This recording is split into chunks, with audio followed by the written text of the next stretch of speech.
Salut! Pour cette dernière partie sur les probabilités conditionnelles et variables aléatoires, nous verrons l'épreuve de Bernoulli, le schéma de Bernoulli et la loi binomiale.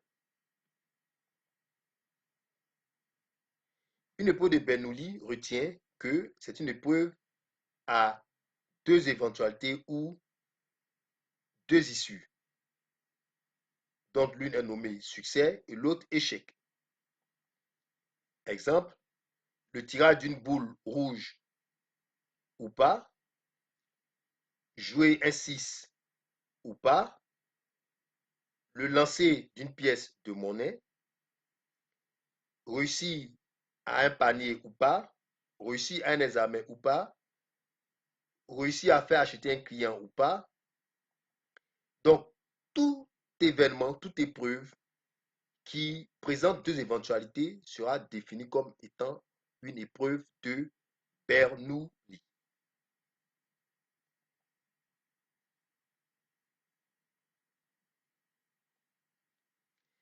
Le schéma de Bernoulli, c'est une succession des épreuves de Bernoulli identiques et indépendantes.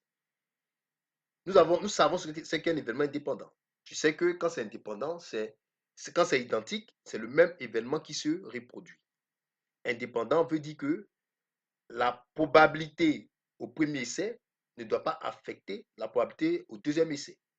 Sinon, on ne parle pas d'épreuves indépendantes. Donc, on parlera de schéma de Bernoulli lorsque l'épreuve de Bernoulli se répète, c'est-à-dire elle est identique et est indépendant.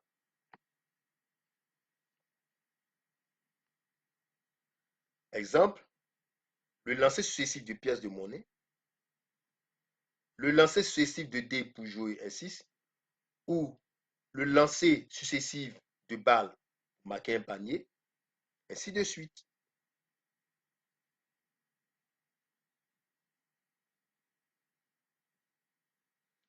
La loi binomiale, c'est une loi qui se définit dans le cas d'un schéma de Bernoulli et la probabilité exacte d'avoir K succès est notée Px de K qui est égal à Cnk que multiplié P à la puissance K multiplié par Q à la puissance N-K.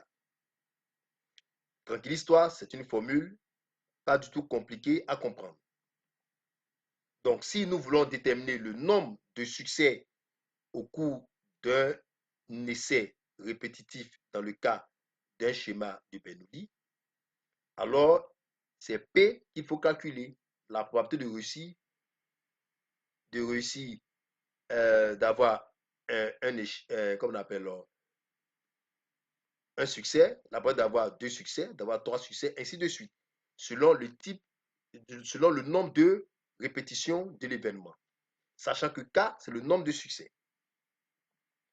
N, le nombre d'épreuves. C'est-à-dire une épreuve qui se répète N fois. 2 fois, 3 fois, 4 fois. P, c'est la probabilité d'obtenir le succès. Q, la probabilité d'obtenir l'échec, qui est égale à 1 moins P. Parce que l'échec, la probabilité d'obtenir l'échec, plus la probabilité d'obtenir le succès, doit être égale à 1. La somme de P plus Q doit nous donner 1. CNK, c'est le coefficient binomial. Et dans le cas du chemin de Bernoulli, l'espérance mathématique EX est égale à N fois P. Et la variance, c'est N fois P fois Q. Et la loi de probabilité de X, qui est la variable aléatoire, est appelée la loi binomiale. Et la loi binomiale du paramètre NP.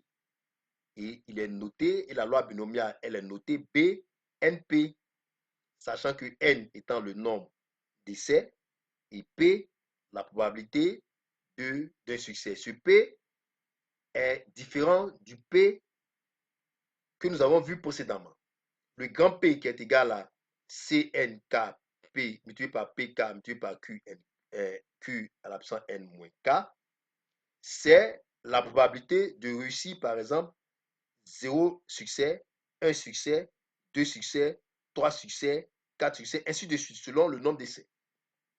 Par contre, le P qui est ici, c'est la probabilité de réussir,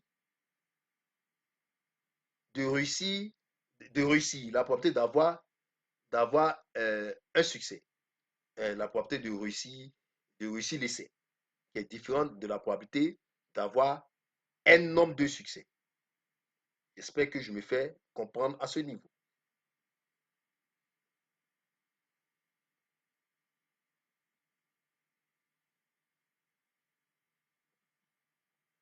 Un exercice pour clarifier tout ça. Un joueur participe à un jeu où il gagne 10 000 francs CFA. S'il réussit une expérience et ne gagne rien s'il échoue. Il effectue 8 essais et la probabilité de succès P est inconnue. On sait cependant que le joueur réussit en moyenne 6 fois sur 10 lors de ce type de jeu. Petit 1, détermine la probabilité de succès P à chaque essai. Petit 2, détermine la variable aléatoire X qui correspond au nombre de succès obtenus par le joueur.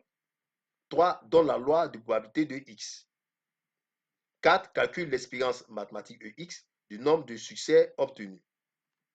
5, interprète le résultat obtenu par l'expérience. Pour l'expérience. Dans la partie 2, on reprend l'expérience de la partie 1. La variable aléatoire X subit une loi binomiale Pn égale à 8P avec le P que nous avons déterminé dans la première partie. Petit 1, calcule la variance Vx de X. Petit 2, en déduit les cas types sigma X. Et petit 3, interprète les cas types dans le contexte du problème. Allons à la correction.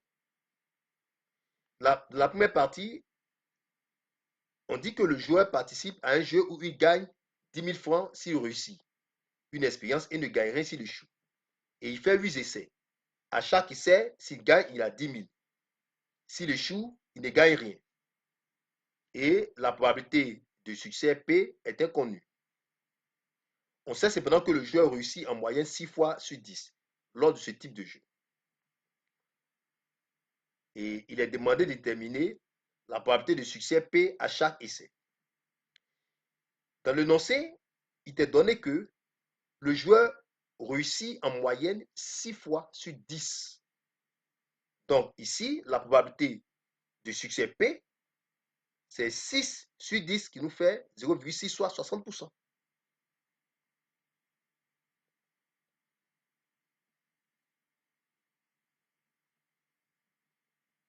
Petit 2, définir la variable aléatoire X qui correspond au nombre de succès obtenus par le joueur. Il est mentionné que le joueur effectue 8 essais, autrement dit 8 tentatives.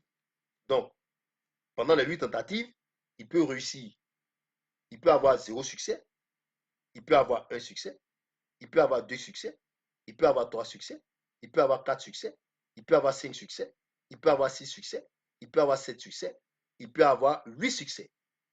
Donc, X peut prendre les valeurs 0, 1, 2, 3, 4, 5, 6, 7 et 8. 3, on te demande de donner la loi de probabilité de X.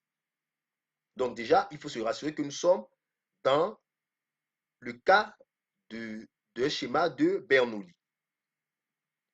Et oui, tu sais qu'ici, le joueur peut, on dit que le joueur qui joue peut gagner ou ne pas gagner. Donc, deux éventualités, succès ou échec. Et il a 8 tentatives, donc répétition. Donc, il réessaie à chaque fois. Et nous voyons ici que chaque essai est indépendant. Donc, le fait d'échouer ou de réussir au premier essai n'affecte pas le fait de réussir ou d'échouer au deuxième essai. Donc, ici, nous avons une épreuve qui est identique et qui sont indépendantes. Des épreuves identiques et indépendantes. Donc, la loi binomiale de X, B aura paramètre N égale à 8 et P égale à 0,6. Donc, il sera noté P, N égale à 8, P égale à 0,6 avec P qui est la probabilité d'avoir un certain nombre de succès il va être égal à C8K multiplié par PK multiplié par Q à la puissance 8 moins K. Mais ici, on ne nous demande pas de calculer le nombre, la probabilité de réussir, par exemple, 2 essais, 3 essais. Si on nous demandait ça, en ce moment, on a utilisé cette formule-là pour déterminer cette probabilité-là.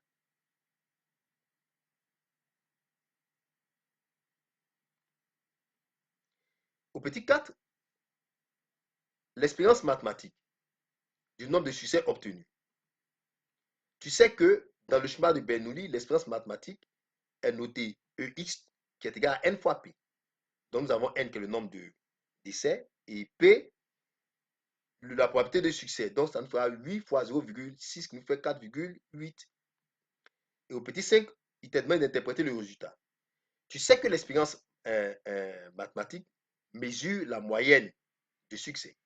Donc, comme elle mesure la moyenne de succès, nous allons déterminer le montant que le joueur peut gagner en moyenne.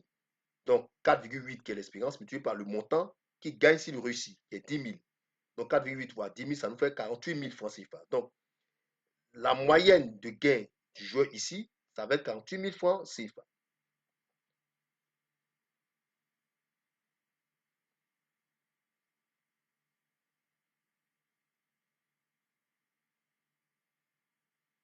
Dans la deuxième partie, on reprend l'expérience de la première partie et la variable aléatoire x suit une loi binomiale Pn égale à 8 et P qui a été déterminé ultérieurement qui est égal à 0,6. Et il est demandé de déterminer la variance. Dans le cas d'un schéma de Bernoulli, la variance, c'est N fois P fois Q. Nous avons N qui fait 8, P qui fait 0,6 et Q qui est 1 moins P. Q, c'est la probabilité d'échec, 1 moins P.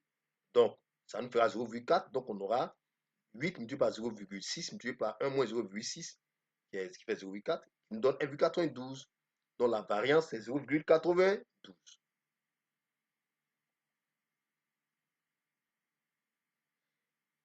On te demande d'en déduire les cas types. Les cas types, tu le sais, c'est la racine de la variance. Donc, il suffit de prendre la racine de la variance trouvée qui est 1,92, qui nous donne 1,39.